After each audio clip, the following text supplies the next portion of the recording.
நம்ம இன்றைக்கி இந்த வீடியோவில் நம்ம எதை பற்றி பார்க்க போகிறோம் அப்படின்னா, சொந்தத்தில் திருமணங்கிறத பற்றி நம்ம பார்க்க போகிறோம். சொந்தத்தில் திருமணம் நடக்கணும்னா ஒருவருடைய ஜாதகத்தில் 7ஆம் அதிபதி, கலஸ்திர ஸ்தானாதிபதி, 8ஆம் அதிபதி, மாங்கலி ஸ்தானாதிபதி, இதில் வந்து சுக்கிரன் 7க்கு காரகர், இவங்க மூவரையும் பார்த்தா போதும். அந்த மூவரும் எப்படி இருந்தால் சொந்தத்தில் திருமணம் நடக்கும் அப்படின்னா, அந்த 7ஆம் அதிபதி வந்து தாய்க்கு காரகர், சந்திரனுடைய வீட்டில் இருக்கணும். அதே நேரத்தில் அந்த சந்திரனோட தொடர்பில் இருக்கணும். அதே போல் தாய் வீட்டில் திருமணம் செய்யணுன்னா தாய் மாமனுக்கு காரகர் வந்து புதன், அந்த புதனோட இந்த சுக்கிரன் சம்மந்தப்பட்டிருக்கணும், அல்லது அந்த புதனோட 7ஆம் அதிபதி சம்மந்தப்பட்டிருக்கணும். இவை அனைத்தும் சேர்ந்து சந்திரனோட தொடர்பில் இருக்கணும்.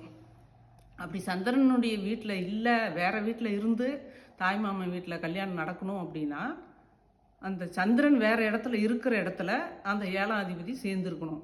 அதே போல் சுக்கிரன் சேர்ந்துருக்கணும், புதன் சேர்ந்துருக்கணும், இல்லைன்னா புதன் தொடர்பில் இருக்கணும், சுக்கிரன் தொடர்பில் இருக்கணும்.